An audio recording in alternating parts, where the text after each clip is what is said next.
Well, as the strains of the power game disappear into the distance, we offer a warm welcome from Teesside.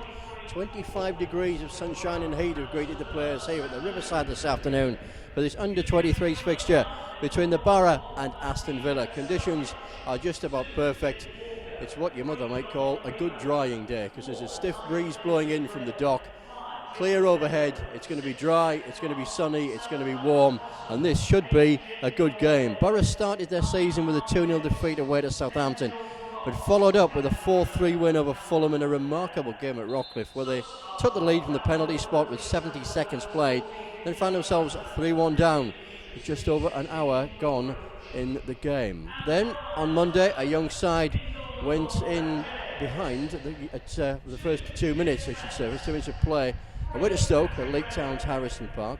They were level on 37 minutes and they came away from that one with a very creditable point. Half a dozen players retain their position in the starting lineup today. We'll run through the lineups for you when we've introduced Aston Villa, whose 3 games so far have brought 2 wins and 1 defeat.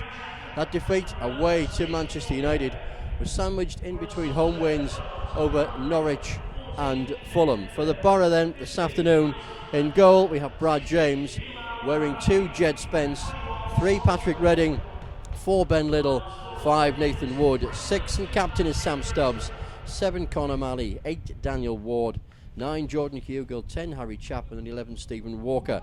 Boro subs Tyrone O'Neill, Nathan Dale, Isaac Fletcher, Bilal Brahimi, and goalkeeper is Sol Bryn. Names I'm sure that have become just that little bit more familiar to you following their first team exploits in the Carabao Cup. A referee Andrew Miller gets the game underway. Boro kicking towards the North Ormsby end of the ground. For those of you that know the Riverside, they have the north stand then at their back. They're kicking towards the south stand. Aston Villa line up. In goal is Matthias Sarkic. Wearing 2 is Jake Walker, 3 Dominic Reven, 4 Isaiah Baisley Graham, 5 Jacob Beddoe, 6 Jack Clark, 7 Alex Prosser, 8 is Jake Doyle Hayes, 9 Harvey Nibbs, 10 Jordan Cox, and their captain wears 11 and he is Callum O'Hare. Their substitutes are Callum Rowe, Indiana Vasilev, Dimitri Sayer wears 15 and 16 is Mungo Bridge. Their subkeeper wearing 13 is Sam Lomax. That's the stage set. And Boro looking for an early breakthrough. Jordan Hugill, most experienced on the park in needs of minutes, of course. Hasn't had too much by way of possession, but now tries to get a shot away. Does get a shot away from 25 yards or so, but that was low and straight at Matthias Sarkic. Conditions probably slightly better now than they were around about half an hour ago or so. We've got a bit of cloud cover now. Brilliant sunshine when quite a few of the fans started arriving here. Very warm, and of course it's the last weekend before the schools go back, so lots of alternative things to do around the Teesside area and the northeast in general, of course, but there's still a decent amount of Boro fans in the stadium to watch this game. We thank them for that, and we thank you for logging in wherever you may be around the world. We know that we have fans in all corners of the globe. Well, a good morning, a good afternoon, good evening, or a good night to you if you just happen to be heading off to bed and just catching the last strains of this one if you happen to be in Australia. Well, wherever you may be watching, hello to you from the Riverside Stadium, where it's 0-0 between the Boro and Aston Villa in this under-23 fixture on this Sunday afternoon. One of just 3 fixtures scheduled here for the Riverside this season. You're going to have to wait a while before you get the next one, because that's not scheduled until April. The last 2 home games of the season against Sunderland and Newcastle, well, they'll both be played here. Otherwise, predominantly, we'll be back at Heritage Park. And that, of course, is the home of Bishop Auckland. Jed Spence into Nathan Wood. Looks for support. There's a ball across his back line. Ordinarily not recommended, but gets away with it this time. Gets the return ball from Sam Stubbs, then launches for long and flicked on by Jordan Hugill. Off goes Harry Chapman in chase. Will chase that one down as well. But Matthias Sarkic had enough time to clear his lines, and I think a rugby player would be very happy with that clearance for touch. He's gained pretty much half the length of the pitch. Be a throw around about halfway line to the Boro. Will be taken by Jed Spence.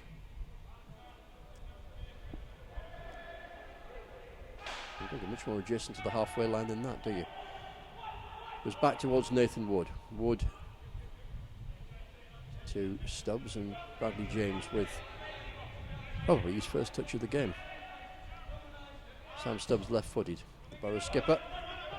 It's half the length of the pitch, and again another header won by Jordan Hugill at the expense of a throw. 3.5 gone, 0-0. The game yet to really take shape.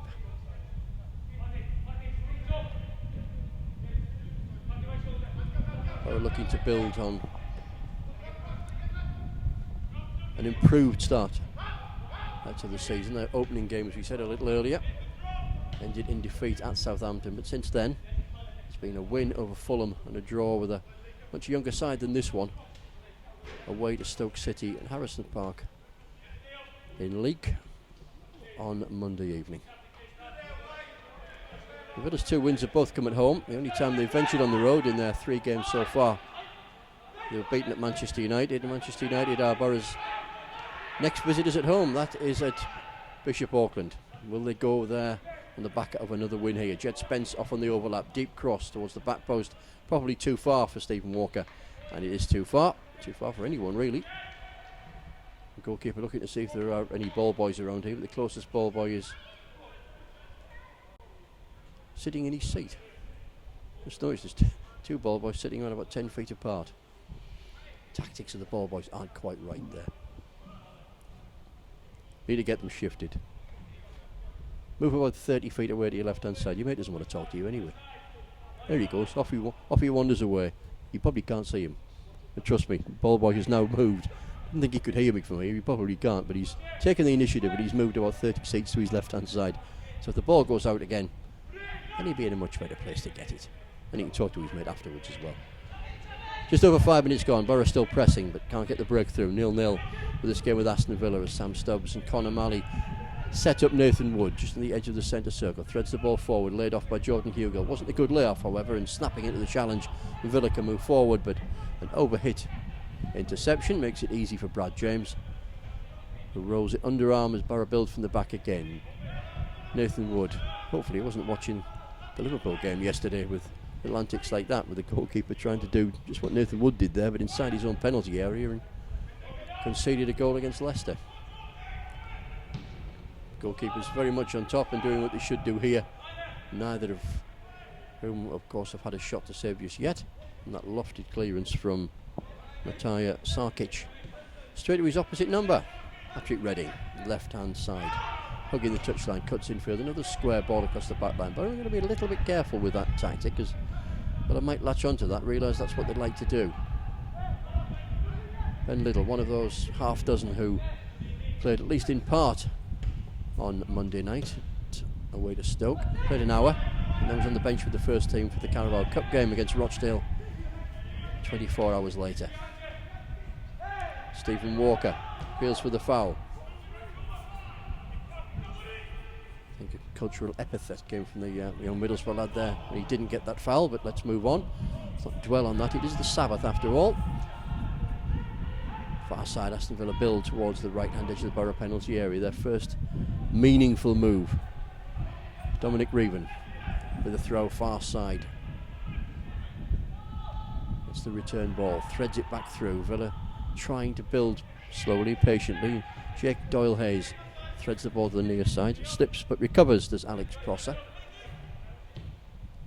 Back to Jake Doyle-Hayes again, and far side it's Reeven. Poor control from Reeven, and off goes Daniel Ward. Ward threads the ball through to Jordan Hugill. Will he lay off in time? No, his first touch let him down, but Dan Ward will chase that through, and good pressure from Dan Ward. That wins a throw from the Boro. Covering was Jacob Beddoe.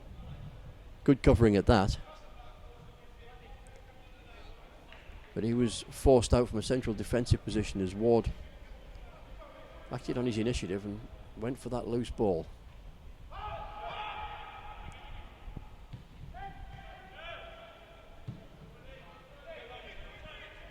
Patrick Redding, as the sun comes back out to the Riverside, that cloud cover which we spoke about a few minutes ago is blown away in this stiff breeze. Sun back out in a very warm afternoon, 25 degrees it was saying on the car on the way down. Cross comes in, header from Jordan Hugill, Wasn't quite what he wanted, couldn't get the angle on it. Another half chance goes begging. Just when you think you've seen the last of the summer or last of the warm weather and it begins to turn a little bit autumnal, then you get the weekend that we've just had. It was very warm at Leeds on Friday night. I understand very warm back up here in the northeast yesterday. I took the advantage to head off down to Southampton for the test match. We'll try and keep you up to date with that. Approaching lunch, India needing 244 to win and level the series.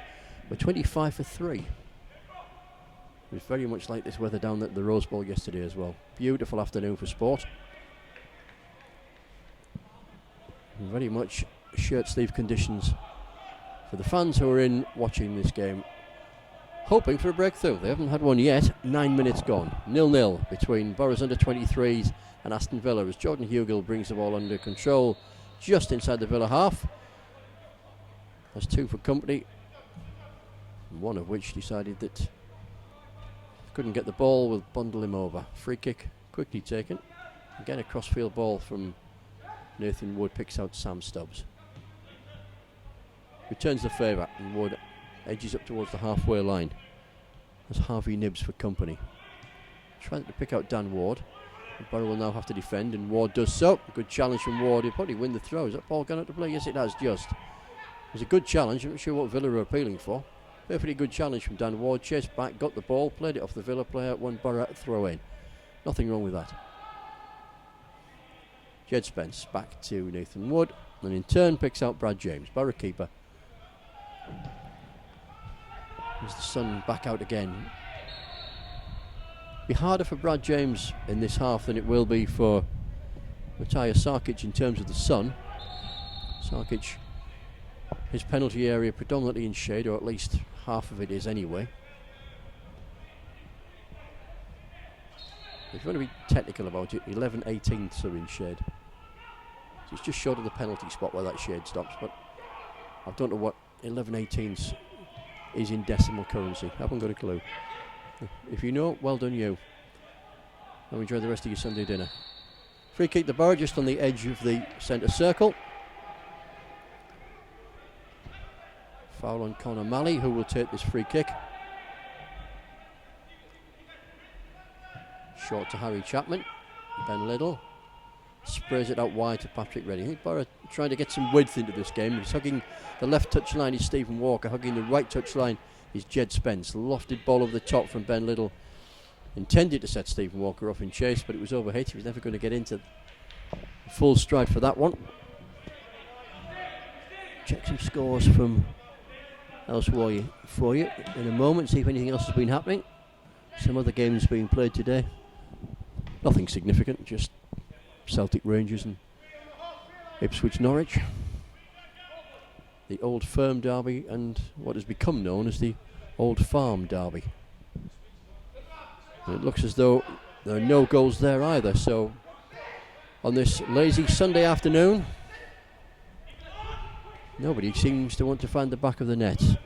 Portman Road, Ipswich 0, Norwich 0, and at Celtic Park, Celtic 0, Rangers 0, and here at the Riverside, with 12 minutes gone, the under-23s of Boro and Villa cannot be separated. There might be now though as Jordan Hugill burst into the area. Low shot comes in and goes inches wide, deflected there by Isaiah Baisley-Graham, who got a vital touch, vital block. Otherwise that might have been nestling in the bottom corner. Hugill took up a good position. Quick burst of pace. Angled shot and just enough of an interception to win Boro a corner, which Ben Liddell doesn't seem to be any rush to take. He's on the very edge of the quadrant. Arms lofted, left footed towards the back post. Up goes Conor Malley, heads back inside the penalty area, thump clear. Should be picked up by Patrick Redding. Bright sunshine now bathing the Riverside as Ben Little has the ball. Left-footed cross deep towards the left-hand edge of the Villa penalty area. Brought under control by Harry Chapman. Then up wide to Conor Malley. Back to Chapman again. Lofted cross into the middle. Up goes Hugill. Comes off his shoulder. Foul anyway. And a free kick to Aston Villa. A smattering of applause from the Boro fans, who appreciated the build-up. Used the full width of the pitch. But as yet to no avail. 13 gone. 0-0 the scoreline here. I promise you the lunchtime score from the Rose Bowl, where it looks as though at lunch India are 46 for 3. Unfortunately, Virat Kohli appears to still be there. Well, he's there, every chance. 46 for 3, chasing 244. You've got to think that that one is going to be concluded today. Hopefully the caterers haven't gone into day 5 for that game. Villa building, far side with Dominic Reven. Relinquishes control. Isaiah Beasley-Graham takes over and picks out Jake Walker. His cross took a deflection which took the weight off it, made it easier for Boro's defence to deal with it. Under pressure, Conor Malley picks out Harry Chapman, skips away past Jake Walker, approaches the right hand edge of the Villa penalty area, checks his stride, skips, turns, enters the box, appeals for the penalty. I think he just overrun the ball. You can understand the appeal, but I think he'd overrun it.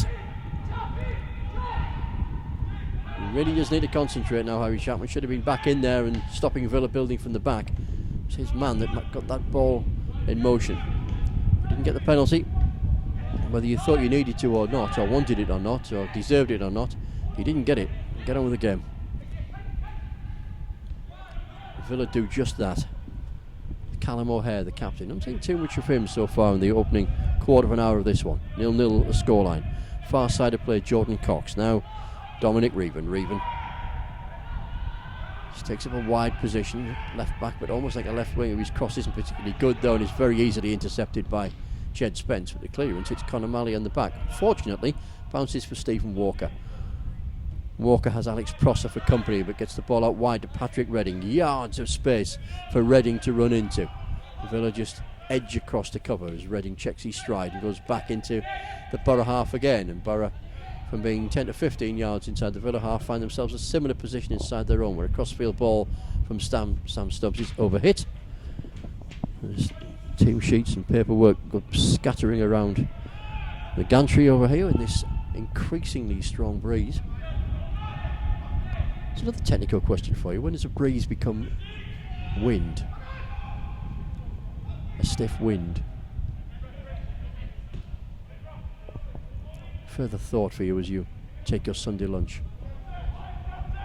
while watching this. I was brought up never to watch the telly while having dinner, but we'll let you off this time. You're allowed your dinner on your knee this time if you've got your laptop or your PC or you're hooked up to your telly watching this game. You're allowed. We said so. 0-0, 16 and a half minutes gone. Very few chances in this game. Just the one a few minutes ago for Jordan Hugill, which took a deflection off, or was charged down. Probably deflection does a disservice to Isaiah Beasley-Graham, who got in a telling challenge and got enough of the ball to divert it past Sarkic's right hand post, just as well for the keeper because he was nowhere to be seen. His opposite number, Bradley James, with a goal kick which is flicked on by Jordan Hugill. In turn now finds Harry Chapman inside the penalty area. Chapman appeals for a penalty, goes for the shot. Will the referee play the advantage? No, referee has said advantage over and goal kick. Well, I think Harry Chapman had more claims for a penalty than he did just a few minutes ago, but he kept going, kept on his feet. Credit to him. And I think Stephen Walker has made his feelings known, and that isn't strictly necessary. Andrew Miller, the referee, just having a word with him and just telling him to keep it quiet and concentrate on his own game. Probably sound words of advice, but frustration for Boro there. They might have got a penalty. Just because you don't go down doesn't mean to say it isn't a penalty. Credit to Harry Chapman. He tried to keep going when he did keep going, got his shot away. Just a touch wide of its intended target. Goal kick headed away by Conor Malley. Head tennis goes on and Jed Spence goes for the ball. Doesn't get it. Sam Stubbs does. It goes back to Brad James again as once more sunshine bathes the Riverside. Warm conditions, 25 degrees or thereabouts.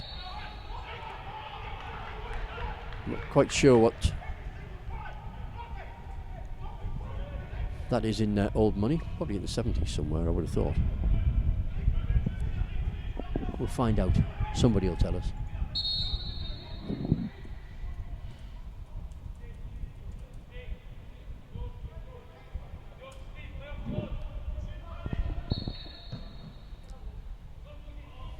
Crossfield free kick. Wins nothing but a few yards for Boro. Taken by Patrick Redding. Goes short towards Ben Little.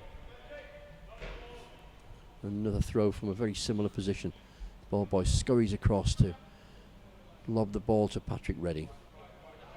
A few yards up from the right hand edge of the Villa penalty area, but he likes to come back towards halfway line and pick out Sam Stubbs, now Nathan Wood. Wood to Conor Malley. That's Villa's ball. Final touch coming off Malley. By the look of that, referee concurs. Apparently 25 degrees. Said it was in the 70s somewhere. It's 77 apparently. That's pretty warm. Wish I got me washing out now. Harry Chapman out wide to Patrick Redding. Out wide he finds Stephen Walker there for support. Walker cuts in. He's got Villa's right back Jake Walker for company. Tries to thread the ball through to Dan Ward, who comes short. Didn't quite manage, but Ward charges it down. Falls to Hugill. Hugill with a shot and a turn. It's deflected away for a corner. Villa got themselves into all sorts of trouble there. It was a relatively easy chance to clear. They didn't clear it. They might yet pay the ultimate penalty for not doing so. They got away with that one. Hurried defence. Scrambled together. First goal of the afternoon has come at Celtic Park. It's gone to the green and white hoops of Celtic. Celtic 1, Rangers 0. 12 o'clock kickoff, that one. Corner comes over, up go the head. Excellent save from a Conor Malley header. Matthias Sarkic doing particularly well just to get something on that ball. Right place, right time. Good header from Conor Malley. Good football all round. Decent corner, good header, fine save. Away come Villa. Jacob Bedo on halfway line out wide. He finds Dominic Reeven.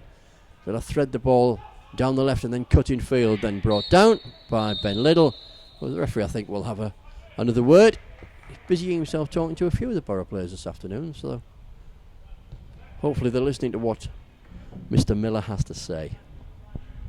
21 minutes gone. Free kick to Aston Villa. Just short of being midway in the Boro half. It's a little bit closer to the halfway line. Villa take it. Swing the ball across, and it needed a good header from Sam Stubbs. You get that ball away, admittedly for a corner. He needed to get something on it, with Predators waiting behind. Corner to Villa. I think that's their first one of the game.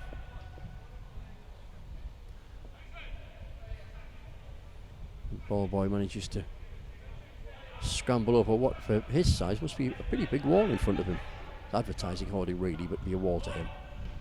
Villa building quickly, taking advantage of Boro asleep at that corner. A shot coming in from the edge of the box, well struck but well charged down as well. Alex Prosser with the effort. Cross comes at the area, should be the keepers. Good punching clearance from Bradley James, picked up by Conor Malley. Malley just turns through 180 and 270 degrees, and he's now gone full circle at 360. Heads towards the bigger circle, the centre circle. Through it towards Ben Little and out wide now towards Stephen Walker. Walker, the ball just rolling, licking to the touchline as he shows it to Villa's right back Jake Walker and tries to skip past him. It's not Jake Walker, in fact it's Jake Doyle-Hayes, and Jake Doyle-Hayes does very well to slide in. Walker had gone across the cover in the middle for the expected cross. It didn't come, and that's because of the good work from Villa's midfielder, who scurried back to cover and did enough to put Stephen Walker off. 0-0 at Portman Road. Into the second half there. 50 minutes have been played. Not sure how long has been played at Celtic Park. Find out for you shortly. Corner to the Boro first.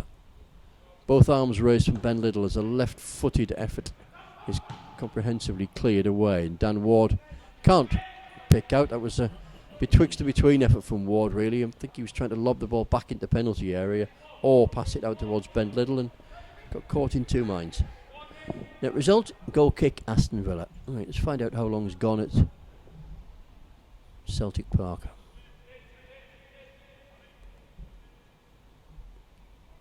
It kicked off at 12, so probably isn't that far from finishing, I wouldn't have thought. Can't be too long left.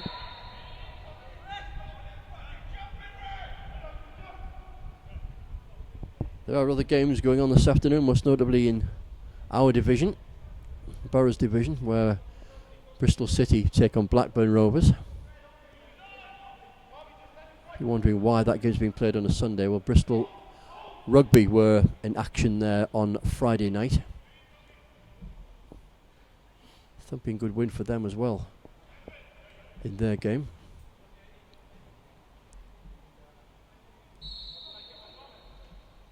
Ben Little with a free kick, slightly flatter up towards the back post, headed on by Sam Stubbs, but comfortable for Matthias Sarkic.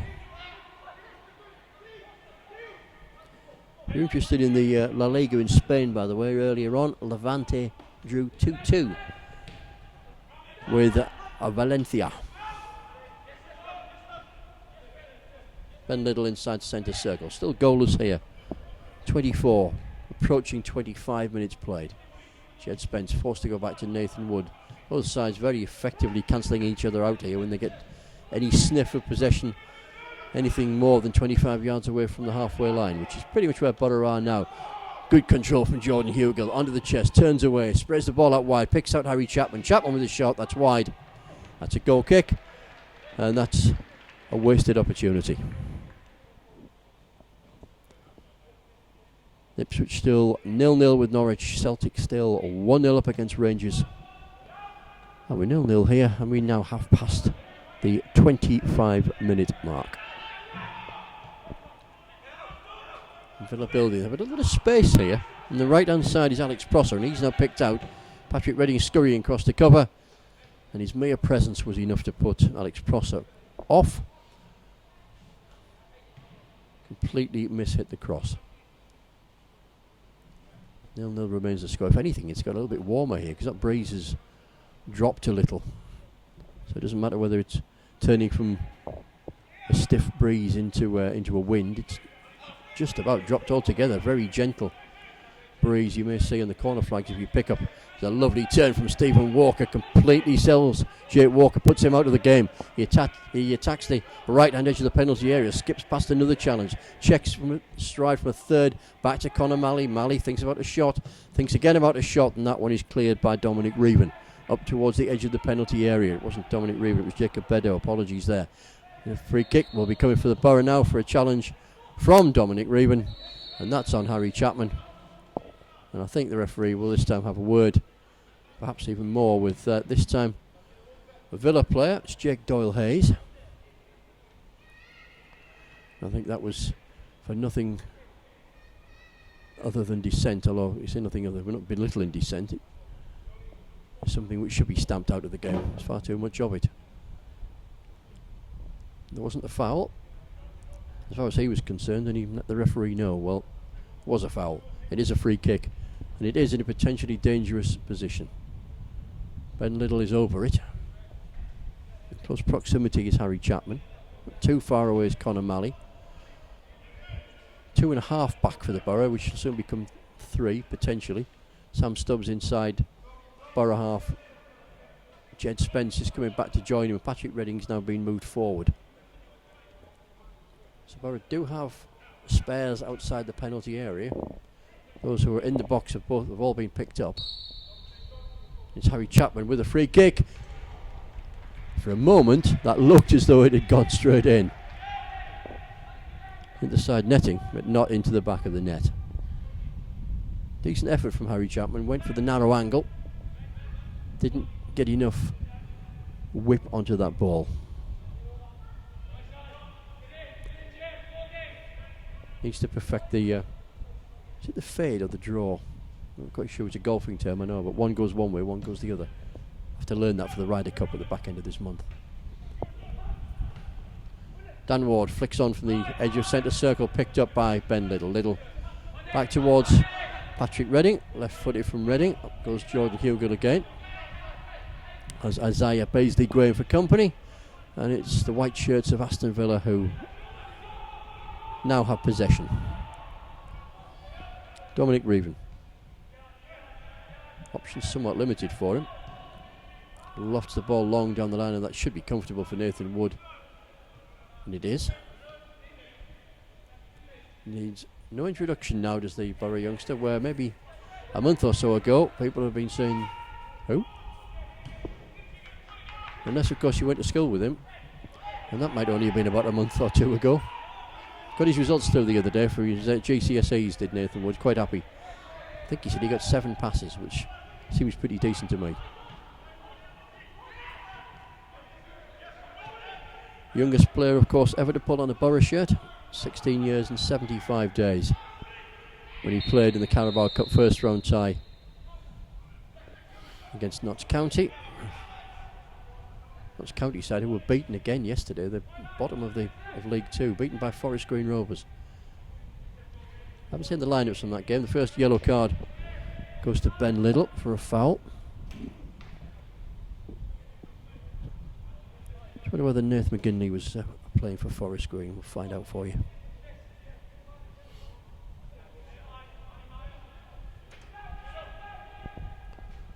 We'll of course get a full roundup on our official website, mfc.co.uk. There'll be a loan roundup on there tomorrow with all the guys who are away on loan, and there's plenty of them. It wasn't a good day for Hayden Coulson St Mirren, who were beaten 4-1 away to Hearts. All the goals coming in the first half at Tynecastle.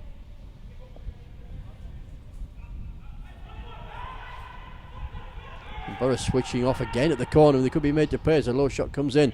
Half chance on the turn. Loose ball bouncing, and loose ball is now turned in. And it's Dominic Reven who scores for Aston Villa. And that is purely as a result of Boro switching off when the corner was coming in from the far side. They weren't ready. Villa were. And Villa have edged into the lead. With half an hour played, it's Dominic Reven the goal scorer. It's Boro 0, Aston Villa 1.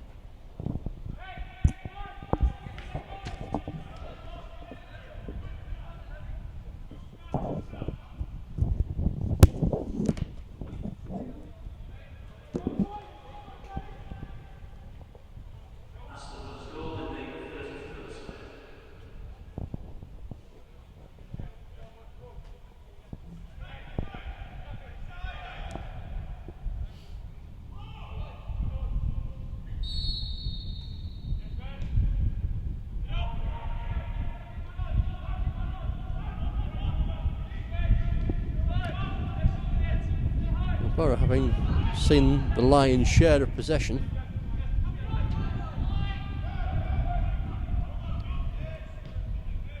Now have not quite it all to do, because there's still an hour left in this game, but more to do than they should have had.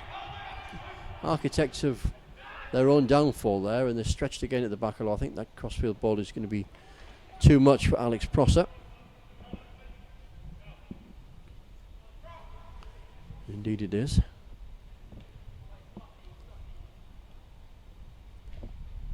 The goal at Portman Road, it's gone to the bottom club. Ipswich 1, Norwich 0.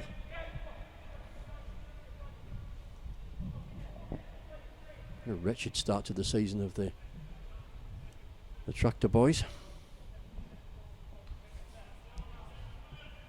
And they'll be well pleased with that one. If you're going to win for the first time in a season, you want to do it against your local rivals. As you're probably aware, those two do not like each other at all. Conor Malley inside to Harry Chapman. Chapman might look for support, might go on his own, might shoot, does shoot, as his efforts saved by Matthias Sarkic. Options were opening there for Harry Chapman, but just one thought on his mind. But you always got the impression he was just trying to do that a little bit too much. Ball near side, Alex Prosser threads the ball towards the left-hand edge of the Boro penalty area, and then taking over is Callum O'Hare. Whips over a cross, but just out of the reach of its intended target, and Conor Malley can bring it away. Jake Doyle Hayes hoping to get on the end of with that cross, but Stephen Walker shaping to send over a cross of his own. Comes back towards Ben Little. Boro keeping it steady in the build-up. Patrick Redding, crossfield ball, up go the heads inside the penalty area, knocked down in the general direction of Harry Chapman. Can't get hold of it. Unlike Nathan Wood, very good defending under stern pressure. Gets the ball back to Ben Little again as that stiff breeze picks up once more. It's very much in Boro's favour, that. It's blowing in from the docks. They're playing with it predominantly at their back. As Dan Ward picks the ball up at the edge of the penalty area, now Patrick Redding. Redding with a low, flat cross, which is comfortably cleared by Jacob Bedo. Coming short to pick it up is Harvey Nibbs. Nibbs sets up Jake Doyle-Hayes, and away come Villa again, and goal scorer Dominic Reven involved once more.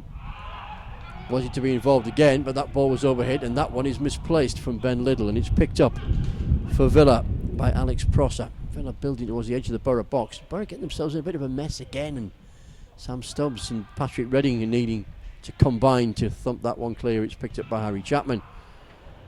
And I don't really want you to think where that ball has just struck for that clearance from Harry Chapman.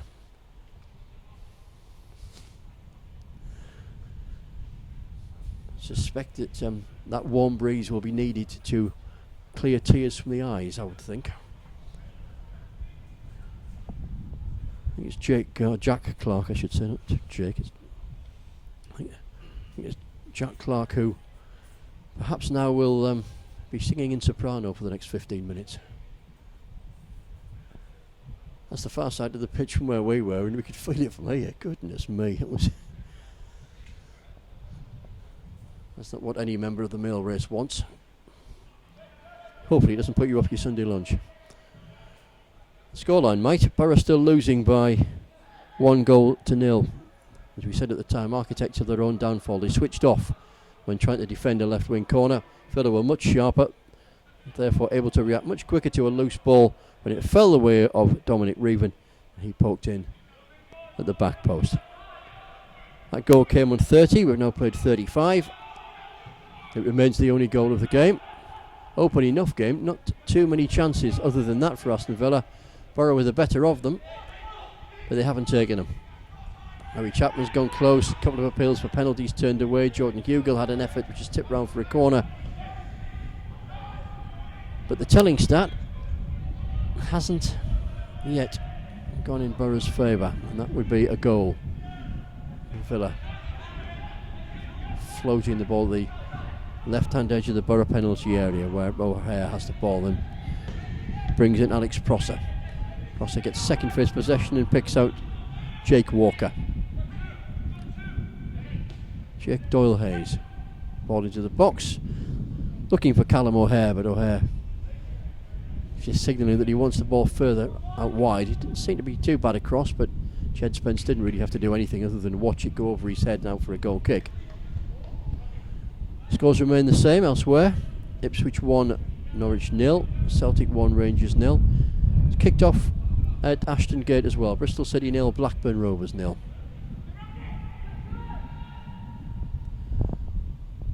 It kicked off 7 minutes ago down there, I'm told.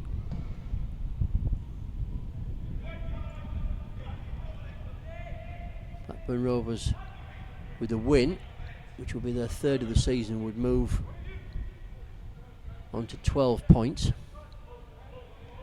And depending on the size of their win, would either put them in third, fourth or fifth. It's also on 12 points at the moment of Sheffield United and Derby County. Thumping win for Sheffield United over Aston Villa's senior team yesterday. 4-1. Sure you knew that anyway. Just thought we'd fill a bit of time while we wait for Aston Villa to construct an attack which has gone sideways for the last 30 seconds or so. Eventually they inject a little bit of pace and pick out Reven. Reven checks his stride and comes back towards halfway line and picks out Jack Clark. Clark has Conor Malley in front of him, can't go forward, therefore has to go sideways and pick out Jake Doyle-Hayes. Hayes out wide, he can pick out his target, that's Alex Prosser. Forward run made by Jake Walker but not picked out. move lost its momentum and Villa have to come back towards halfway line again, where Isaiah Baisley-Graham goes across the width of the centre circle to pick out Jacob Bedo. Jacob Bedo picks out the left buttock of Bilal Brahimi, who tries to bring that ball under control as it crosses over the touchline. Throw into the Boro.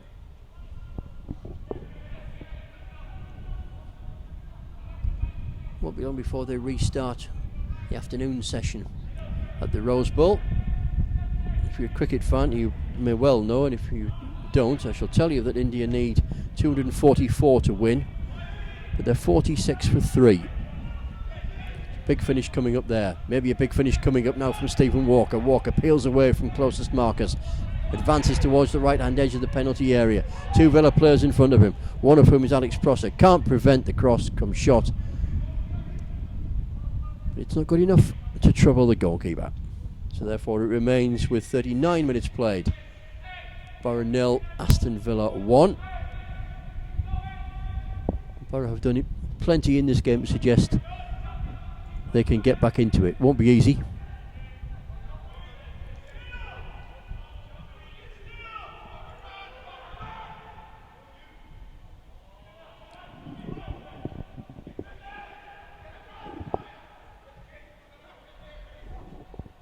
Kicked off in the Premier League as well. Cardiff will bring you up to date with that one in their game against Arsenal in a moment. Game's kicking off around the country right now. We kicked off at 1 o'clock here. That means we are around about 5 minutes from half time. Dan Ward inside centre circle to Stephen Walker. Walker to Redding. Dan Ward continued on a diagonal run, which is now taking him up towards the right hand edge of the Villa box. Sends over a cross, taking the deflection, a diving heady clearance. Cleans the lines for Villa. The expense of a throw. Wind gets up again. Dropped a little bit. It's that sort of afternoon. The cross comes in from Stephen Walker. Needed to hang a bit in the breeze, that one, but it didn't. Overhit. Comfortable for Sarkic. For all, Boro have probably had the better chances of this game. They've never really got into the stride and really got their game going. Neither of Villa, but nevertheless it's made for an interesting spectacle.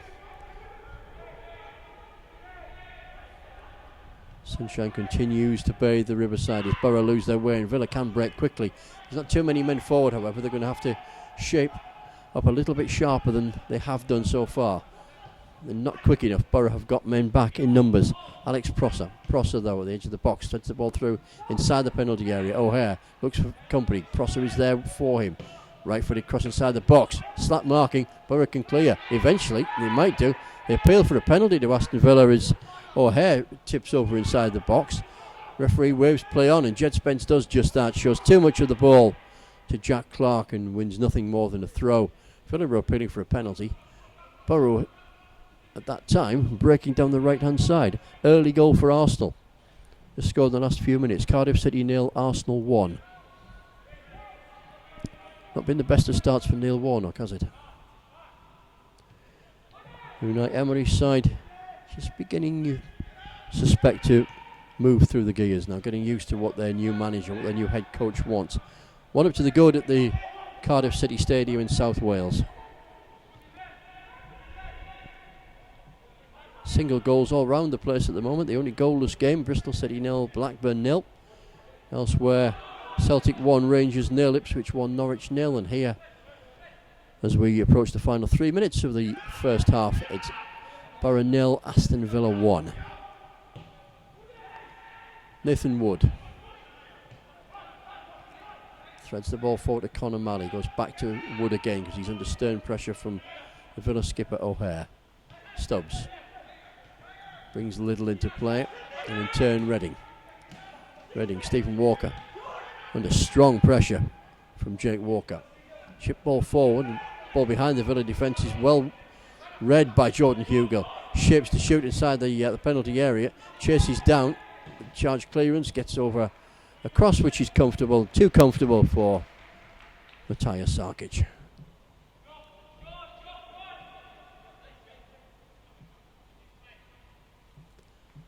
Really need to emphasise that it is very warm sunshine that you're looking at out there.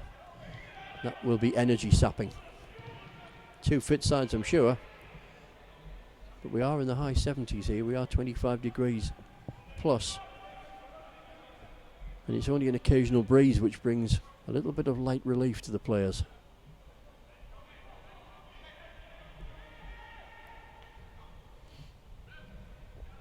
Beautiful afternoon for sitting in the garden and maybe taking a jug of Pimm's, if you like, that sort of thing.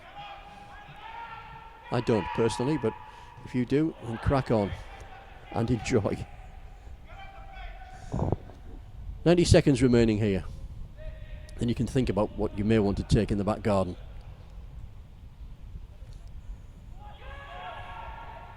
"15-minute break. We'll assess what's happened the opening 45 minutes. I'm sure that's exactly what Paul Stevenson will be doing as he gets his team back into the dressing room to think about the game and why they're one down. Simple answer is that they switched off from a corner, really. Harry Chapman now, darting run forward, 50-50 challenge, ball bouncing loose. Jordan Hugill pushes over Dominic Reven.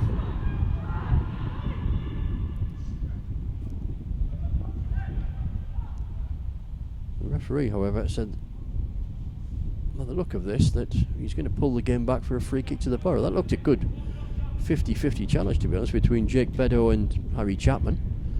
The referee, obviously a lot closer than we are, saw something we didn't. As Blackburn take the lead at Ashton Gate, Bristol City 0, Blackburn 1. You've got to think that this free kick, when it comes in for the Boro, will be pretty much the last action of the half here. The referee will probably add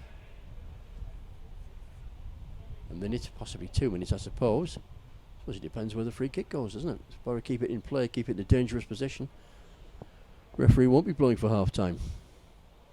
But at the moment, Harry Chapman just getting a little bit of treatment. He's then helped to his feet. Look at the problem with the left ankle. Equaliser for Norwich. That must have come fairly late at Portman Road. Well, not that late actually, 73 minutes. Ipswich 1, Norwich 1 at Carrow Road. 2 minutes of added on time here. That's a minimum of, in which this free kick will be taken with Ben Liddell standing over the ball and a Villa 4-man wall, 5-man wall in front of him. They've been pushed back to the D. Jed Spence sneaking up on the right, unseen so far by Boro and by Aston Villa. Ben Liddell takes the free kick, first bounce into the midriff of Matthias Sarkic, and another chance lost. And Boro seem to sharpen up a little bit. They need to do better with the opportunities they've been handed. They've had plenty, haven't taken any yet. Can Harry Chapman come back on? I'm surprised he's been allowed on with the ball in that part of the pitch, because he was only about 20 yards from it, but he has been allowed back on. And he's got the entire half-time period to get over the kick which he's just taken.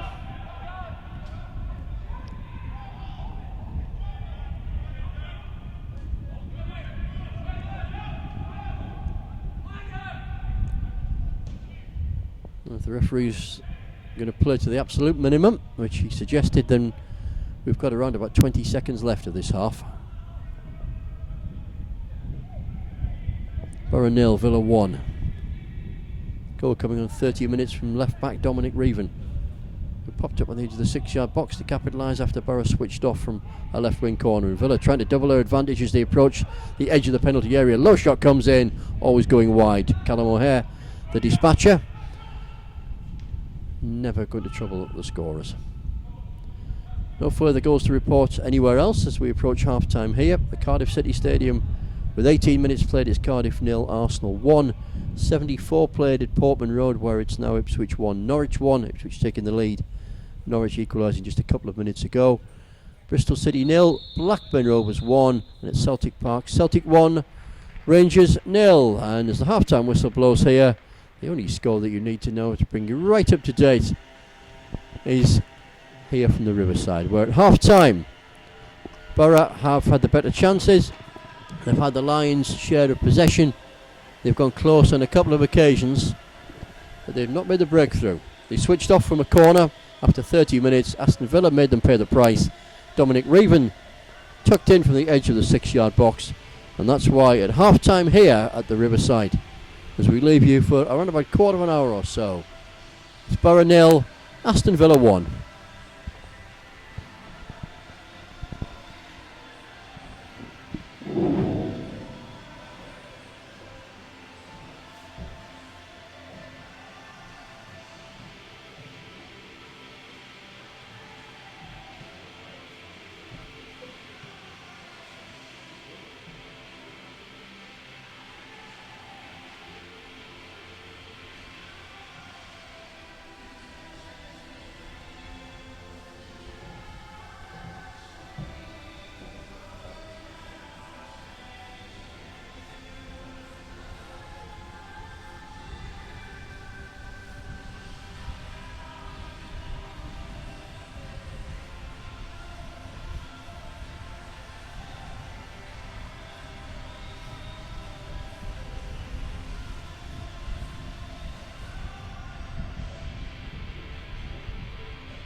Welcome back to the Riverside. One change made by Aston Villa for the start of this second half. Number 16, Mungo Bridge, replaces number 4, Isaiah Baisley Graham. That's the only change to either side. Referee Andrew Miller checks with both goalkeepers and then takes his time, sets his earpiece, thinks about when he's going to start the game, checks one watch, checks away to his left for reasons unknown, finds what he wants to find and gets this game underway. Boro chasing this one now, victims of their own tardiness from a corner in the first half, half an hour played I should say, when Dominic Reeven popped up on the edge of the 6-yard box to tuck home. Boro had switched off from a corner, and therefore on the back foot when trying to get second phase possession. A couple of chances to clear it as well, didn't do so. It's a pretty scruffy goal from Boro's point of view. The right place, right time for Reeven, and it's his goal that separates the two sides.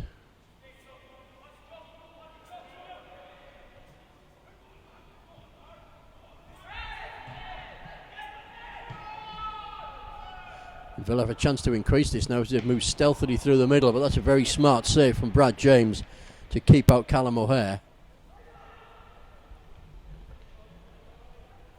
Particularly well. Second Villa substitution possibly on the cards, but we'll address that one as and when. That looks as though they've sat back down again, so maybe not. Dominic Reeven, who played left back in the first half, is right-sided central defender at the moment. He's now replaced positionally Isaiah Baisley Graham, and positionally who has replaced Reeven is the guy that's on the ball at the moment, and that's Mungo Bridge. Bridge inside to Jake Doyle Hayes. On the halfway line, left-footed crossfield ball, one side of the field to the other, and a very good ball indeed picks out Alex Prosser. Prosser, neat little ball inside to Jake Walker. Walker with a chip ball into the middle to look for and find Harvey Nibbs. Ball comes back to the edge of the penalty area where a shot is charged down. Better pick up the pieces. Approach from the left-hand side this time. Mungo Bridge. Bridge looks for the return ball, but that cross is whipped over by Jack Clark. Headed clear and Boro can break now.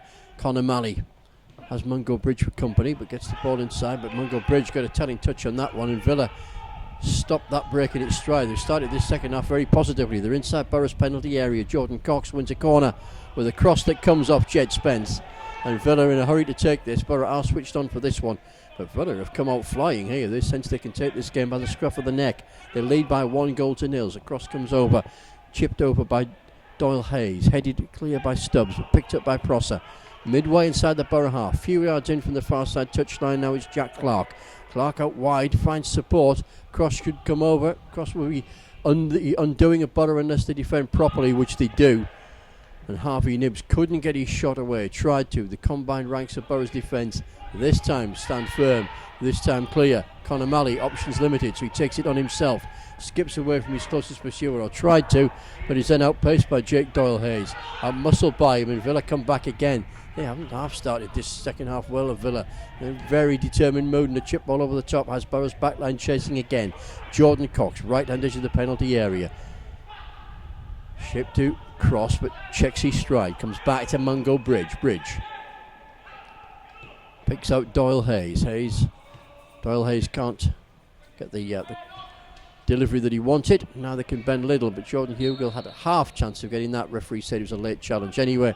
So irrespective of whether Jordan Hugill could catch it, which he didn't, but if he could have done, wouldn't have mattered. Referees pulled the game back for a free kick in the Boro half. So bringing you right up to date with events elsewhere. 2 full-time scores to tell you about. We'll start north of the border at Celtic Park, where it's ended Celtic 1, Rangers 0. Swinging back round pretty much to the opposite end of Britain, really, just about, where in Suffolk, Norwich came from behind with a goal around about 17 minutes from time to equalise at Ipswich, and that's how it finished at Portman Road. Ipswich Town 1, Norwich City 1. Elsewhere, Bristol City have equalised at Ashton Gate. It's now Bristol City 1, Blackburn 1, And Arsenal are still leading at the Cardiff City Stadium, where with 39 minutes played in the first half, it's Cardiff 0, Arsenal 1.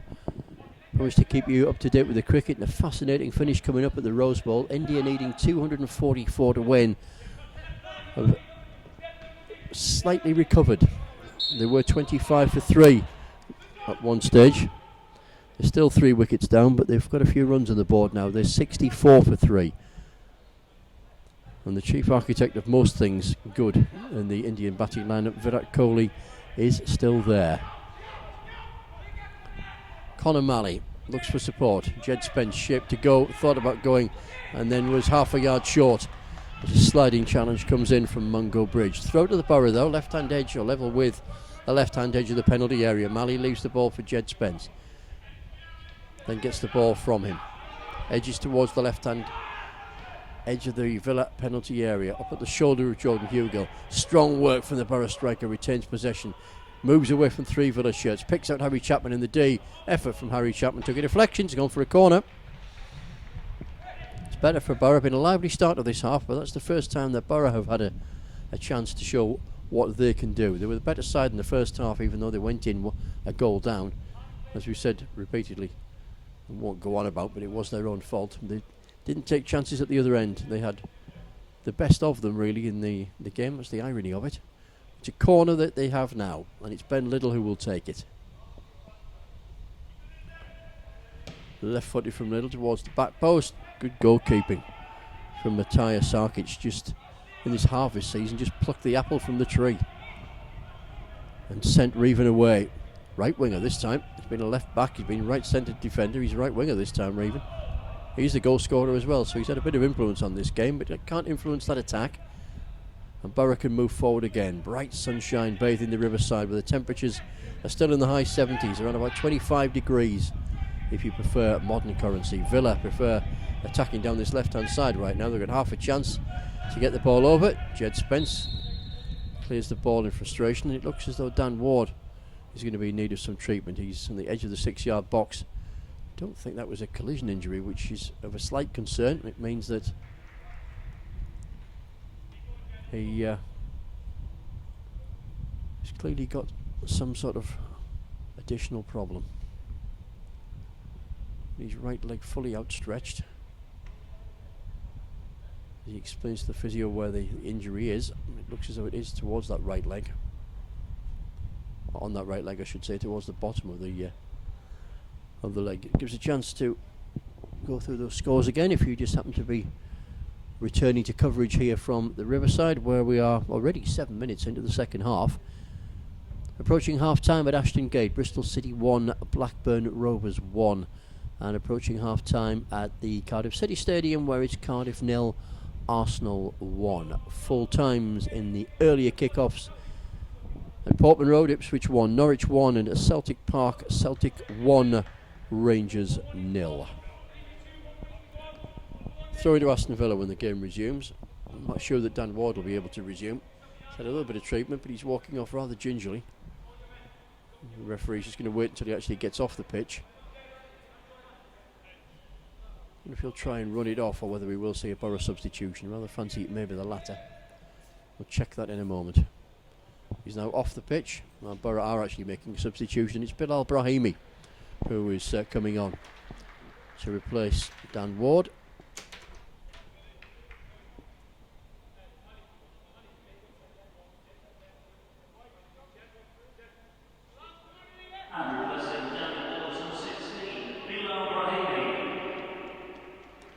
Caught the eye in his first team debut when he came on against Rochdale here on Tuesday.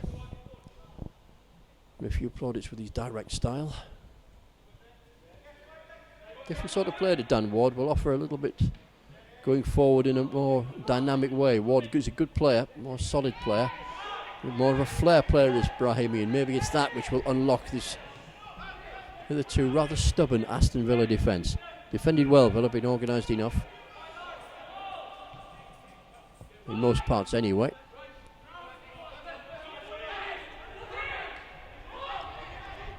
There are enough chinks in the armour to allow Boro a way through on more than one occasion in the first half.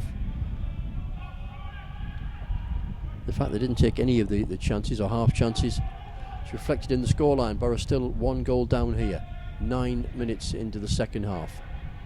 Villa building, and a chance to build on the left-hand edge of the Boro penalty area. Cross floated over and headed clear by Jed Spence. Back inside the Boro box, which headed clear this time by Sam Stubbs and now picked up by Bilal Brahimi. Off he goes at pace, but his early stride is checked by Jordan Cox, who does well to come across and cover. And looked as though the final touch came off Brahimi. The referee thinks otherwise, and it's going to be a throw to the Boro. Midway inside their own half. Very warm sunshine here and an occasional breeze at the Riverside, giving a little bit of relief. But that's poor from Nathan Wood. Sloppy. 10 minutes into the second half, 55 gone therefore. Boro not into their stride this afternoon. Not yet. Plenty of time to get into it. They'll need to get something out of this game. They trail by a 1-0. Jordan Hugill having his personal wrestling match with Jacob Bedo, observed by all and passed by all, and the linesman encouraged by the goalkeeper is signalling a foul by Jordan Hugill. Villa very vocal in their instructions to the linesman. Well, they thought he should have been flagging a lot earlier than he did. Free kick wasn't from there, but now the linesman or referee seem too concerned. And Villa will build from the back with Reven. Reven out wide. He picks out Jake Walker.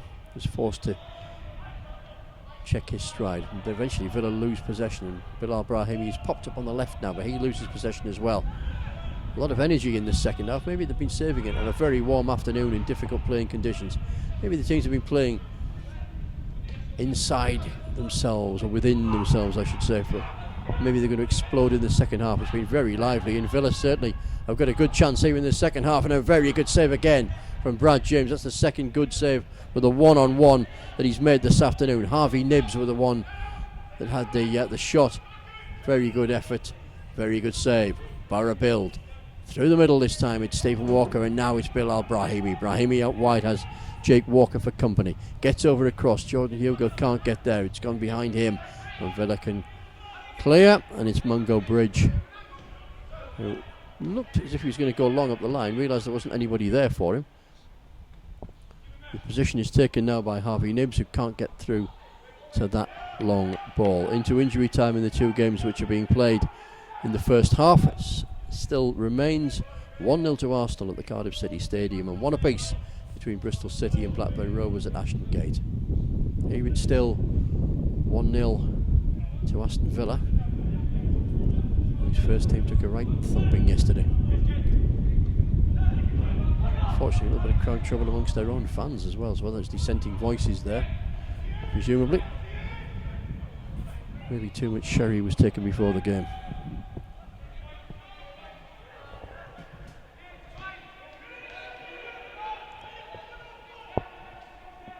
Jake Walker.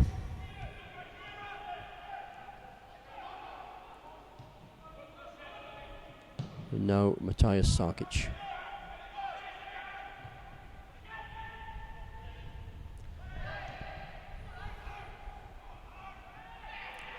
Yeah, not a good day for Villa yesterday, with Steve Bruce saying in his post-match press assessment that was one of his darkest days as a manager in the Championship. Wasn't at all complimentary about his team. You've got a fortnight to think about that and put things together. Sheffield United seem to have improved no end since they were put to the sword rather comfortably here. The opening game of the first team season on a warm night earlier in August. Beaten 3-0 and comprehensively beaten as well. But since then, they've not looked back. I think yesterday's win for Sheffield United was their 4th in succession.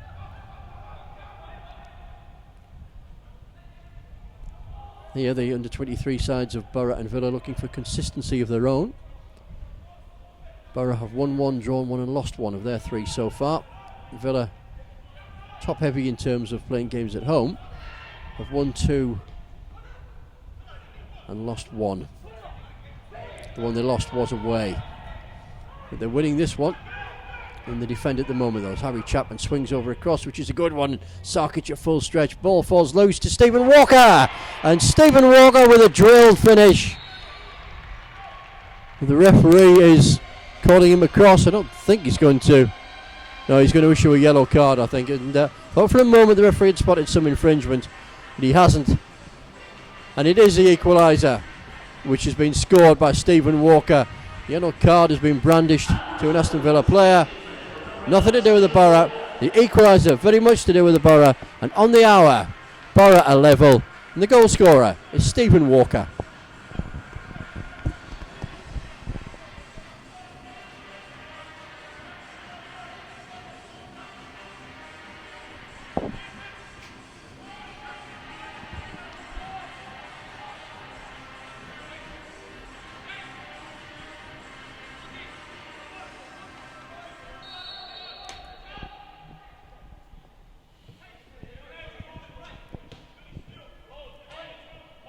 Anybody's got a pen that doesn't leak, if they could send it down to the Riverside in the next few minutes, I'd be quite grateful.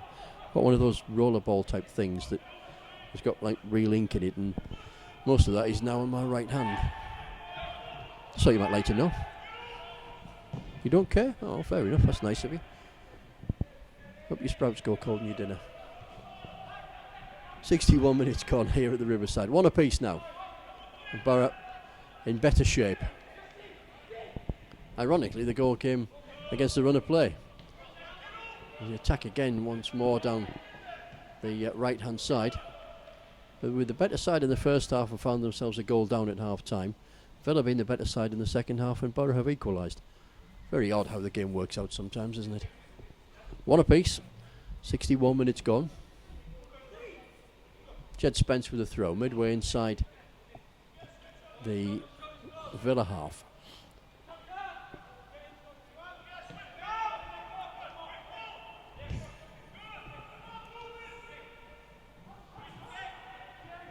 Bilal Brahimi. Just off the right-hand edge of the Villa penalty area. Crosses swung over. This time Sarkic grasps it comfortably. Couldn't get it at full stretch before when the ball came in low and flat. Just been informed that it isn't sprout season. Apparently sprouts are not readily available unless they come from foreign climes. Apparently it's more aubergine season now. So I'm told. Imagine having an aubergine with your Sunday dinner though, can you really? Anyway, moving on, and Harry Chapman does just that, skips away from one challenge but runs into trouble, and Villa can break once more. They've had the wind taken out of the sails a little bit, and it's Boro very much in the ascendancy, and Walker with a shot which clears the crossbar, confirms that it is very much Boro on the front foot right now, and Villa just need to take stock. They were the better side until that Boro equaliser, but since then that's put renewed energy into the legs of the home side, who went a goal down after 30 minutes. They've equalised exactly 30 minutes later. So are we going to get a goal on 90 minutes? We've had 1 on 30, 1 on 60. Is the next goal coming on 90? And if it is, which way is it going to go? Finally poised this one, as the scoreline suggests. One apiece in the warm sunshine at the Riverside as Stephen Walker peels away down the left. Approaches the right-hand edge of the Villa penalty area. Cuts inside the box. Shapes to cross. Eventually pulls one over, but it hits the side netting. Might have been a bit quicker. Took a deflection.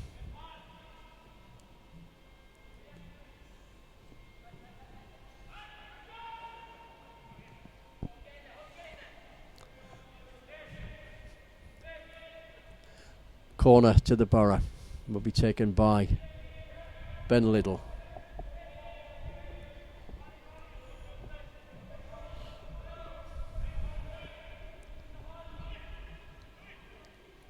Just one arm up in the air this time. He was taking corners in the first half with 2 in the air. Back flick from Conor Malley. Ball falling loose. Harry Chapman was offside. Couldn't play the ball. That's why he didn't go for it. He knew that. He just kept out of the way. And a low, flat goal kick is intercepted by Jed Spence. Spence thinks about going off up the line. He has 2 for company, but manages to wriggle through and does ever so well to get away from both. Attacks the left-hand edge of the penalty area. Neat turn from Harry Chapman, but runs straight into the figure of Jacob Boro. Very good defending there from the Aston Villa central defender. It's their captain now, Callum O'Hare, who edges forward, and Villa away on the left. This game swinging from end to end now. Jordan Cox back into O'Hare. O'Hare on the edge of the penalty area, threads the ball through, looking for support, can't find it. Sam Stubbs comes away with it. Boro come away with it. Pace increases again. Jed Spence off and away over the halfway line. He's got Mungo Bridge for company if he elects to go much further, which he doesn't. He brings in Harry Chapman. He goes cross-field right the width of the pitch and picks up Bilal Brahimi. Off on the overlap beyond him is Patrick Redding, but Brahimi himself attacks the edge of the box, twists and turns on the edge of it, and eventually Redding comes into play, but only to try and pick up the loose ball that Jake Walker has managed to win. But it's Villa who come away with it now. Really open field of this game as Jack Clark is brought down, and a free kick to Villa will relieve the pressure on both sides. Really, it's been swinging end to end, very much a yo-yo game in the last few minutes or so. 20 minutes gone in the second half, one apiece, and it's Villa in possession near side of play, Mungo Bridge.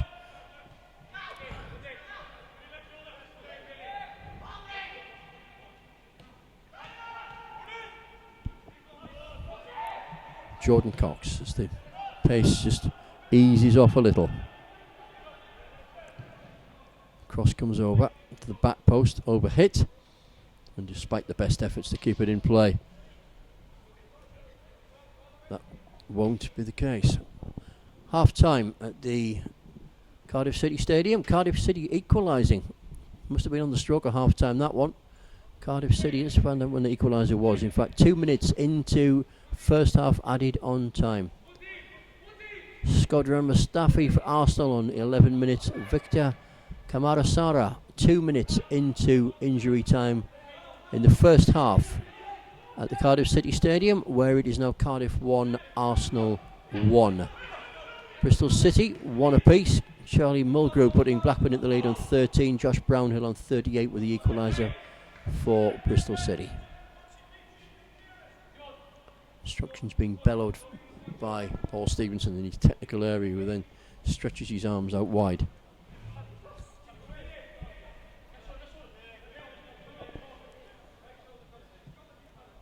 Mungo Bridge will take the throw. Neat little back heel. Jed Spence coming across to cover.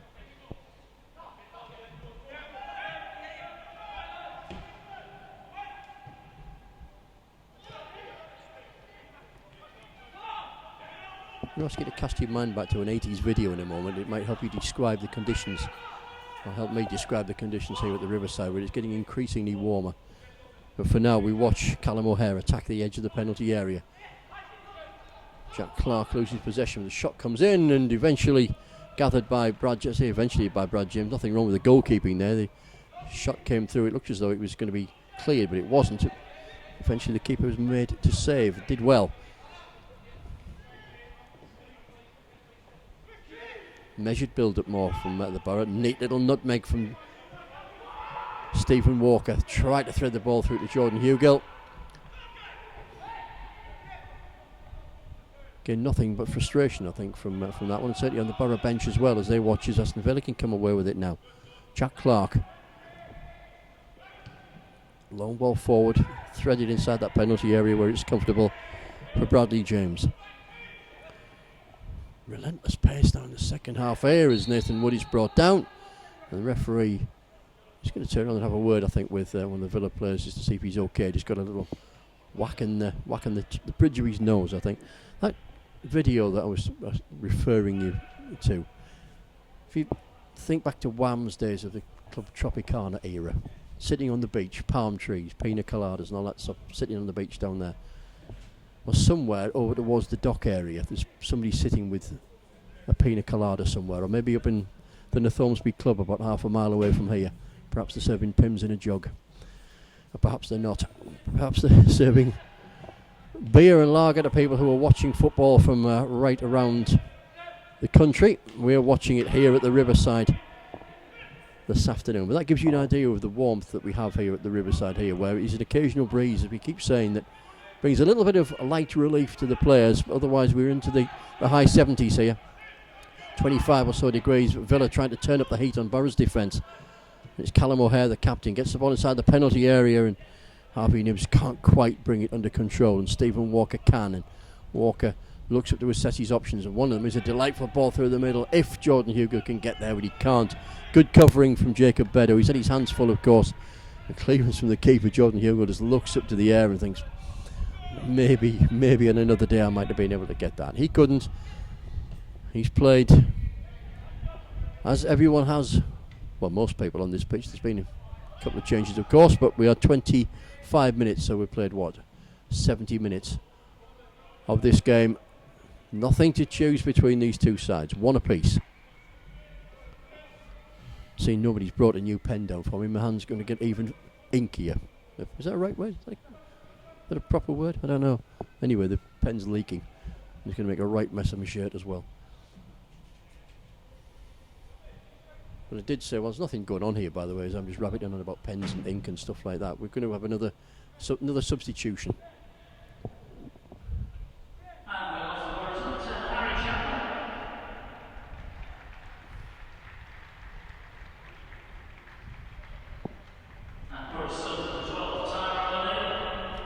We'll change what he picked up there with Mark Page in the background. I'll tell you all you need to know. If you didn't pick it up, I'll tell you that Harry Chapman's race is run.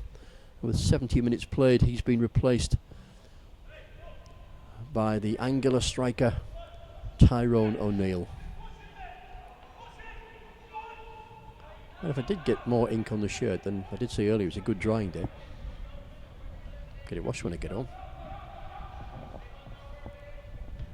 Whipped in cross from Conor Malley. Jordan Hugo does well to retain possession as he brought it under control in his chest and threaded it back some distance just to try another move. This time down the left, but again it's intercepted, and Villa seemingly equal to anything Boro throw at them at the moment. But likewise at the other end, Boro regrouping in numbers. Villa can't find it easy with Boro 7 men back behind the ball already, and therefore the breaks go on to this move from Villa temporarily. Edge their way forward. Still in first or second gear at the moment. But the ball comes over, they appeal for handball. It's onto the chest of Jed Spence.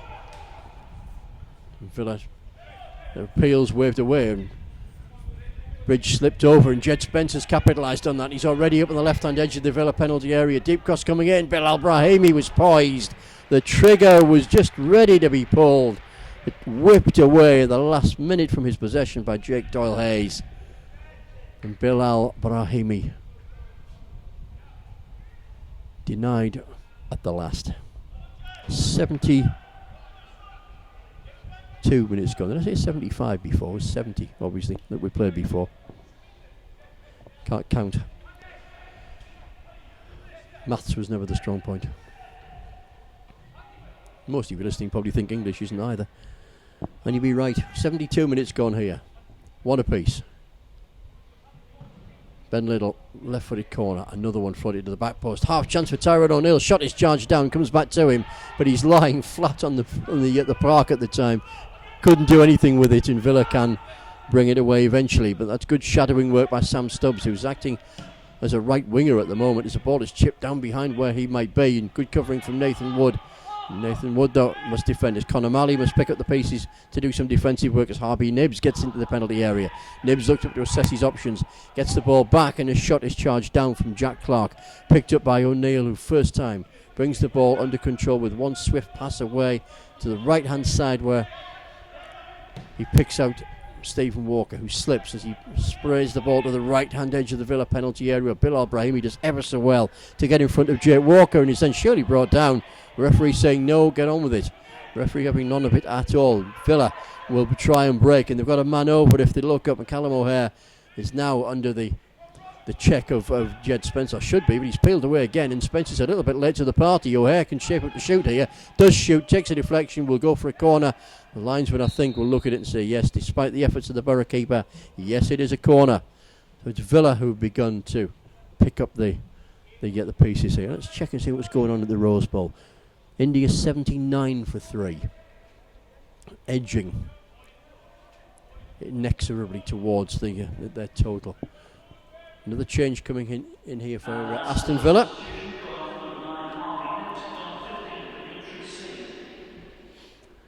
With 70 4 minutes played. Second substitution for Aston Villa sees Harvey Nibbs replaced by Dimitri C.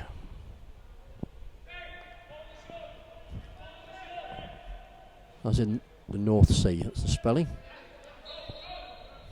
Be pretty warm out there today, I would have thought. The North Sea is ever warm. Corner comes over, heads go up, ball is out, and it will be a goal kick to the Boro.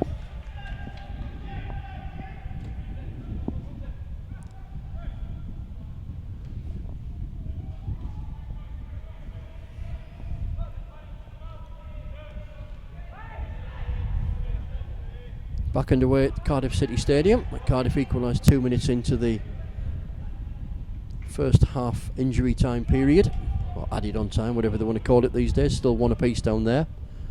Don't look to have restarted at Ashton Gate yet, where it's one each between Bristol City and Blackburn Rovers.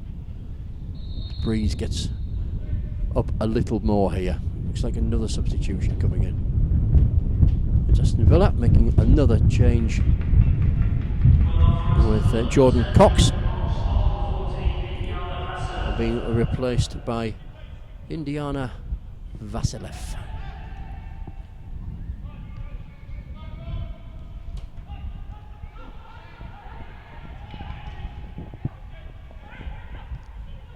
Villa will try and break. Will try and bring Vasilev into play, but can't do so because Patrick Redding read that move well. Vasilev will take the throw.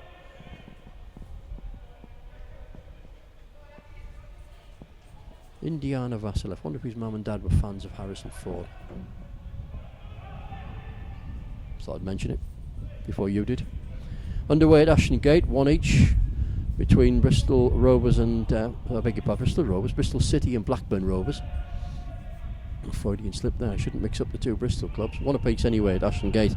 Underway in the second half there. Earlier it was one each at Portman Road between Ipswich and Norwich, and Celtic won the Old Firm derby 1-0 at Celtic Park as a cushioned header from Jed Spence concedes a corner. Affords another chance for Villa to put pressure on Boro's defence. A cloud cover comes in now as the breeze has picked up. It's brought cloud with it. Welcome relief, I think, for the players who've played in a fair bit of heat for most of this game. A little bit of cloud cover early on, but by and large it's been in very warm sunshine. Corner comes over, headed clear into the 6-yard box by Sam Stubbs, but the corner taker is still in yards of space and making a second chance to whip over the cross. He does so, does Jake Doyle-Hayes. Headed clear from the edge of the penalty area, but picked up by Jack Clark. Out wide goes Vasilev.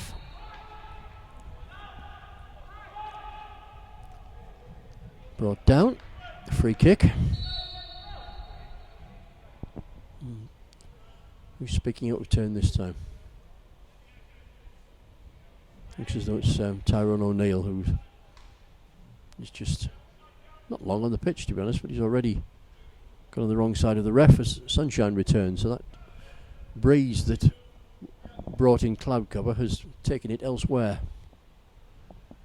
leaving in its wake warm sunshine, 70 odd degrees, 76, 77-ish, we think, 25 degrees if you prefer it in that calculation. Whichever way you do it, it's warm. Beautiful day at the Riverside here. Free kick comes in. Keeper is the call, keeper is the catch, and good work from Brad James. Tries to get the game moving quickly again and does so with Jed Spence and now Stephen Walker. Walker threads the ball through the middle. That's a good run which has been made by Jordan Hugill. Picked up space in between two central defenders. Edges into the penalty box itself and crosses charged down by Jake Walker, who scurried across to try and cover. Did so well. Corner to the Boro. Well, Ben Little's been on most set pieces this afternoon.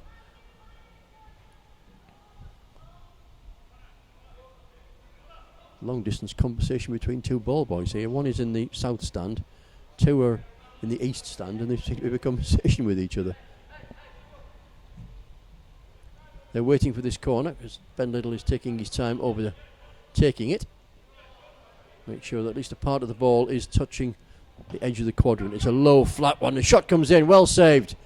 It was Stephen Walker with the effort. Well saved by the Villa keeper, Sarkic. And a free kick conceded by Jed Spence, who might well be the recipient of a yellow card because Villa might have been away and clear, but the referee says no. Sufficient penalty for the foul on Callum O'Hare is nothing more than a free kick. Not quite sure why the referee's bringing this one back. It looked as though the free kick was taken in pretty much the right place. Just give Boro a chance to get more men back behind the ball. Just over 10 minutes remaining. And you can all decant to your gardens or to the seaside or wherever you wish to go the rest of this sunny summer's afternoon. I'm assuming it's the same way you are. Maybe I'm wrong. Maybe it isn't. Maybe it's not as nice as it is up here on Teesside. And God's own country is bathed in warm sunshine this afternoon and has been for the duration of this match, which is now 80 minutes old and nothing to choose between the two sides. One apiece. Goals coming on 30 and 60. Villa into the lead. Boro equalising through Stephen Walker. Villa into the lead through Dominic Reven. One of the Villa subs, Dimitri C, who tries to get this ball moving forward towards the edge of the Boro box, but the massed ranks of red shirts prevent any further progress, and a foul on Sam Stubbs, and a little bit of nonsense between two players on the touchline will be quickly snuffed out. And I think you've got to say there that Jack Clark is probably the main protagonist. Sam Stubbs is trying to get the ball off him because he knows it's a free kick. The referee will probably want to talk with both players. Both number sixes will be in receipt of a sharp word or a yellow card for both of them. A little bit harsh on Sam Stubbs, I think, that. With 81 minutes played.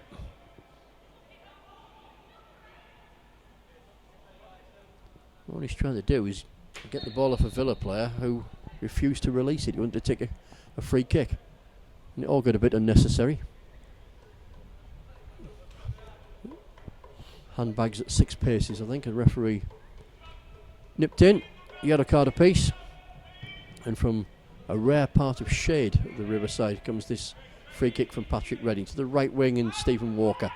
Walker has Mungo Bridge for company. Gets the ball back and goes off on a foray himself, and Jack Clark intercepts.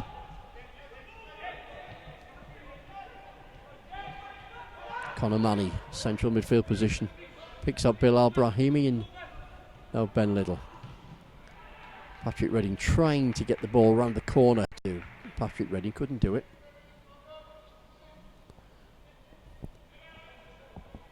There's our cameraman David Granger, one of the finest in the business, stretches away to my right hand side. He's enjoying the warm sunshine down here. Just as well he's dressed as if he's going camping after this. Ben Little can't get beyond Jake Walker.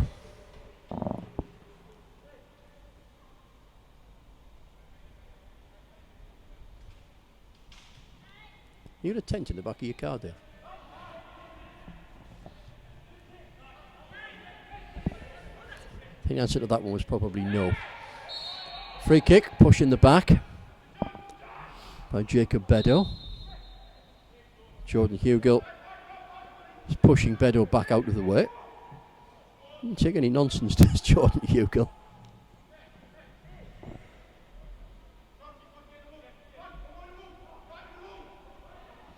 Free kick to the Boro, perhaps too straight.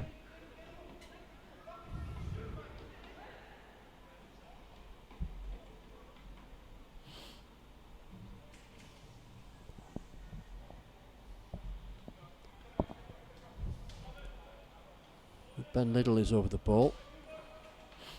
Jordan Hugill in proximity. Conor Malley, not too far away.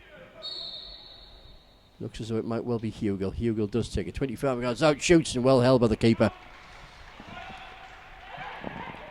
Just got a message through from the assistant manager of the academy down here, Mr. Peter Hood. He wants to know where you're going camping, Dave. Well, Hoodie's the one for camping. Always off and away.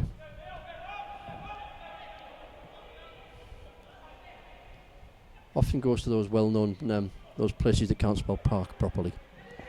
Villa build on the edge of the penalty area. That's not a penalty. The referee says it is. It looked as though Callum O'Hare had made the best of that one, but the referee has said that that challenge was a foul one, and it is a penalty to Aston Villa. There's 6 minutes of normal time remaining, and a foul on the Boro skipper. It just looked as though momentum had taken him over there, but the referee a lot closer to it. So the challenge that came in was a foul one, and it will be and is a penalty, and it will be taken by the Villa skipper once Sam Stubbs moves out of the way. The referee issuing instruction to Brad James, I'm not sure what. I don't suppose he's telling him where O'Hare's going to put this ball. Whistle blows, penalty comes in, and beats comprehensively Brad James, who went the right way, but well struck. A low finish from Callum O'Hare. And with 85 minutes played, Callum O'Hare restores Aston Villa's lead, which they held from the 30th to the 60th minute. And with 5 minutes to go, there's not too much time for Boro to get back into this one. There is still time, just not an awful lot of it.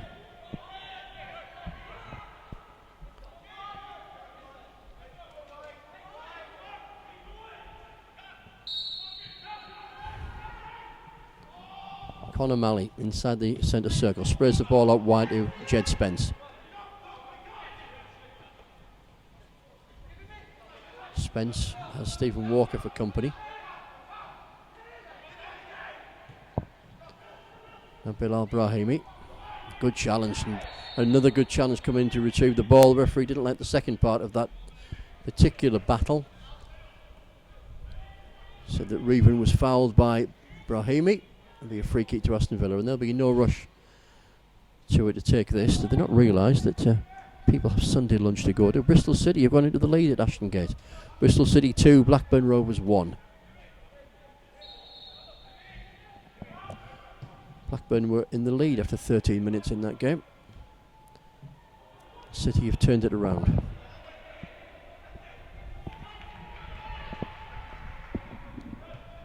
.86 for 3, India. Chasing 2:44. Long ball forward from Nathan Wood. Good header from Jordan Hugill, but it's just gone the other side of Tyrone O'Neill.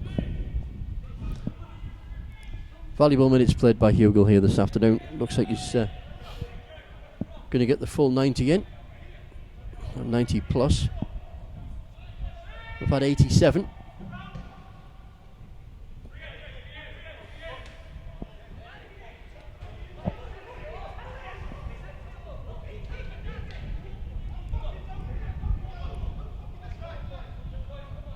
Apologies if you may have picked up some language from the Villa goalkeeper there, who seemed the need to offer some colourful instructions to his teammates. Language not becoming of a Sunday afternoon.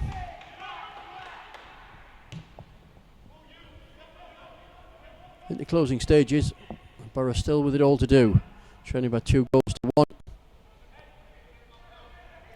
They've been architects of their own downfall this afternoon. They conceded a penalty. They switched off from a corner for the first goal of the game. In between, they've had plenty of chances. Did score a goal through Stephen Walker on the hour. They need another one, and they need it quickly. Conor Malley inside the centre circle.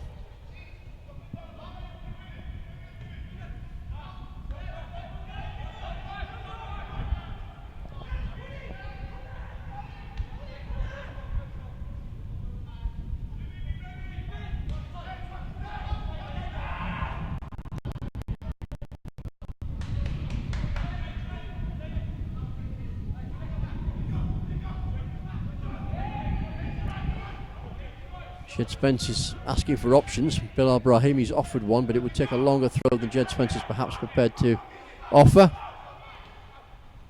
The Villa keeper again offers instructions to his defence. They don't listen, and they concede a free kick.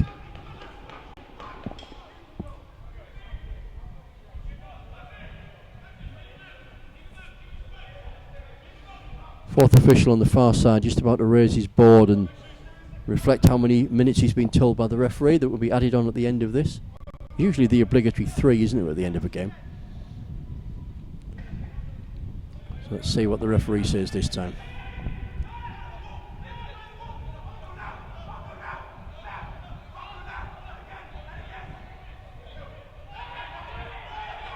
Referee too busy pacing out 10 yards from where the free kick will be taken, which is just a few yards up from the left-hand edge of the Villa penalty area. They've left one up of Villa.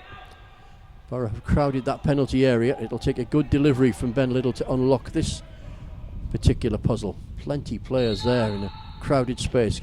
Free kick comes in now. Ball bounces loose and turned over the crossbar by Jake Walker. The last line of defence was an efficient one. He turned the ball away as we edge towards injury time, of which there will be a minimum of 4 minutes. 4 minutes for Boro to get back into this one. Left-footed corner. It's an outswinger again. Villa thump it clear, but not too far up the pitch. Jake Doyle-Hayes didn't get as much purchase on that, or as much distance as he would want. The throw will be taken by Ben Little. Tried to go short towards Tyrone O'Neill, didn't achieve its aim. And Sam Stubbs is waiting for the ball to bounce and then got caught out, and it's handballed against the Boro skipper. And a free kick to Aston Villa, who, as we said earlier, will not be in a great hurry to take this one. India 94 for 3. Chasing 244.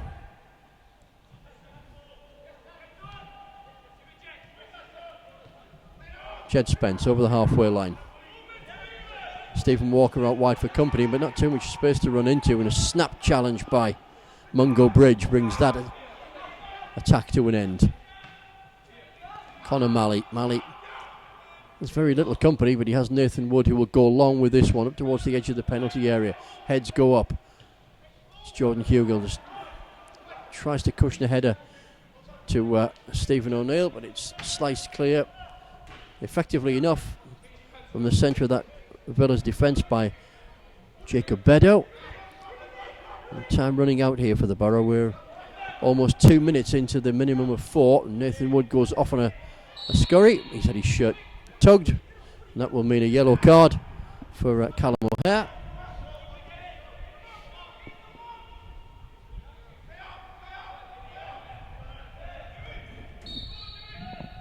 I think he's too concerned about that. He wants to get back into position. He waits the free kick. It comes in. Ball bounces loose inside that Villa penalty area before they turn and thump it clear. Anywhere will do right now for that Villa side. Jed Spence edges over the advertising hoardings to get the ball himself. Leaps back over it. One-handed on, both feet over. Up to the touchline. He's keen to get on with this one, but there are options too far away right now. Very limited. Connor Malley comes short, gets the ball, goes back towards Jed Spence again. Spence with a throw. This time will need to be quicker, and it is quicker, and it picks out Malley. Malley turns into trouble, and Villa can break here, and up the line where they could. Connor Malley with an attempted challenge, and well ridden by Callum O'Hare, the Villa skipper, and Villa could seal it here. They've got options to the right, options to the left. The one to the left is Jack Clark. Clark with a shot, and the clearance comes from Patrick Redding. And Boro were cut open there on the break. They pushed so many men forward as Arsenal take the lead at the Cardiff City Stadium. Cardiff City 1, Arsenal 2. It remains Bristol City 2, Blackburn 1 in the Championship at Ashton Gate. More importantly for Boro fans, we're at the final minute of added on time here, and Villa ambling across to take a corner, which they hope will lead to a third goal, which would win the game for them. As it is, have they done enough anyway? They lead by 2 goals to 1. Corner will be taken by Jake Doyle-Hayes. He'll go short to Callum O'Hare by the look of this. Boro will need to snap into the challenge very quickly. Villa will probably try to play keep ball in the penalty area. I beg your pardon, in the corner flag area. It proves what I know. They'll come out wide instead. They now go back in towards that area once more. Callum O'Hare. O'Hare to Jake Doyle-Hayes. They are now playing possession football, but not quite in the area as deep as I thought it may be. They've decided to come back over halfway line. Referee just watches as the game is now being played in Aston Villa's half. Boro rushing forward to try and get possession. A long ball forward should be comfortable enough for Bradley James. James needs to get this game moving quickly once more, but not quickly enough. And the referee's whistle brings to an end a competitive 90 minutes of football, which ended in Villa's favour. They've won this afternoon by 2-1. Elsewhere, let me remind you of the football that has been played and is being played around the country. We'll start off in Scotland. The Old Firm derby was won by Celtic by 1-0. The Old Farm derby, as some people call it, down in Suffolk, was one apiece between Ipswich and Norwich. Ipswich 1, Norwich 1, Norwich equalising a first half strike from Ipswich. And in the two games which are still being played, it's Bristol City 2, Blackburn Rovers 1. And in the Premiership, Cardiff City 1, Arsenal 2. Still to come this afternoon, Burnley against Manchester United and Watford against Tottenham. But we're done here at the Riverside. Our action is over here for the afternoon. And wherever you may be watching around the globe, thank you ever so much for doing so. Hope you've enjoyed the coverage. Hope you've enjoyed the commentary. If you haven't, well, I can only apologise. Boro have lost this afternoon by 2-1. Aston Villa took the lead through Dominic Reeven as Boro switched off from a left wing corner. Reeven tucked in the edge of the 6-yard box in 30 minutes. Stephen Walker got Boro back into the game on 60 with a neat drilled finish after Villa's defence couldn't clear. A good save from their goalkeeper, Sarkic. They couldn't capitalise and clear it. Stephen Walker pounced and drilled in a low shot. And then 5 minutes from the end of normal time, Callum O'Hare was brought down inside the penalty area. Referee said penalty. The Villa skipper took it himself, drilled it beyond the reach of Bradley James. There were your goal scorers this afternoon. And the final score as the sunshine bathes the Riverside and the temperatures continue to lick into the high 70s here on Teesside. That's the only enjoyable part of the afternoon, because the scoreline here from the Riverside has ended Middlesbrough 1, Aston Villa 2, and it's good afternoon from Teesside.